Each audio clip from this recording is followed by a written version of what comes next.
Nagpakita ang ilang celebrities at kilalang personalidad ng kanilang suporta kontra korupsyon matapos voluntaryo silang lumahok sa malawakang kilos protesta laban sa mga korap na kawani ng gobyerno. Ang detalye sa balitang A to Z Showbiz ni Lane Garcia. Truly one for all for one. Nagsama-sama at nagsani-pwersa ang ilang TV personalities nitong linggo ng hapon para ikampanya ang advokasya laban sa korupsyon kasabay ng trilyon-peso march sa kahabaan ng EDSA People Power Monument bilang parte ng Angat Bayanihan Volunteer Network.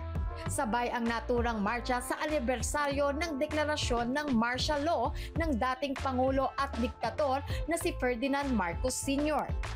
Bumida sa lansangan sina Vice Ganda, Ann Curtis, Jasmine Curtis, Catriona Gray, Gabby Garcia, Darren Espanto at Donnie Pangilinan. Sa pangunguna ni Unbogable Star Vice Ganda, ibinahagi ng award-winning actor ang galit, matinding emosyon at hinaing ng bayan sa di matapos-tapos na usaping korupsyon sa flood control projects ng DPWH at sa iba pang ahensya ng gobyerno na may issue sa katiwalian.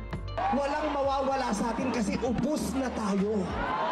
Kaya ang gagawin natin ngayon ay babawi na tayo.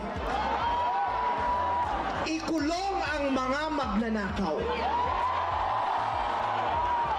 Para sa akin, hindi nga sapat ang kulong. Mga korap na magnanakaw. Ibalik ang death penalty para sa mga korap.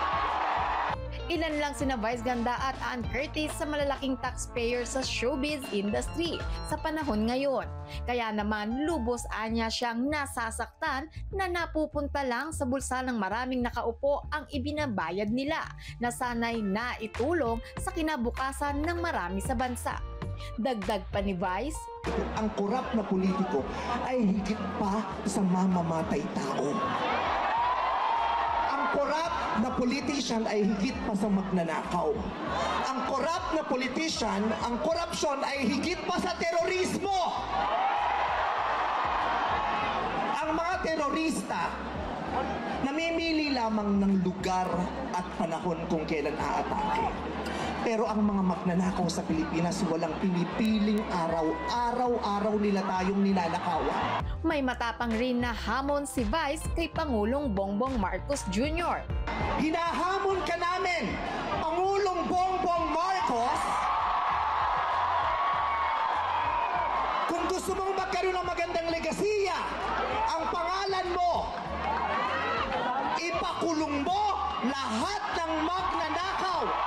Lahat ng korap dapat managot. Yan naman ang sigaw ng award-winning actress na si Maris Racal na isa sa mga lumahok sa anti-corruption rally sa Luneta Park, linggo ng umaga. Bukod dyan, nagbahagi rin ang aktres ng kanyang birthday wish sa kanyang IG na DPWH bilang pasaring sa lumalaking korupsyon sa bansa. Nakiisa rin at nakibahagi ng boses sina Elijah Canlas, Jody Santa Maria, Andrea Brillantes, Julia Barreto at kapatid na si Leon, Angel Aquino at Nadine Lustre. Samantala, ilang kapuso stars rin ang nagbigay suporta gaya ni Kuya Kim Atienza, Dingdong Dantes at Benjamin Alves na idinaan ang kanilang protesta sa pamamagitan ng pagtakbo.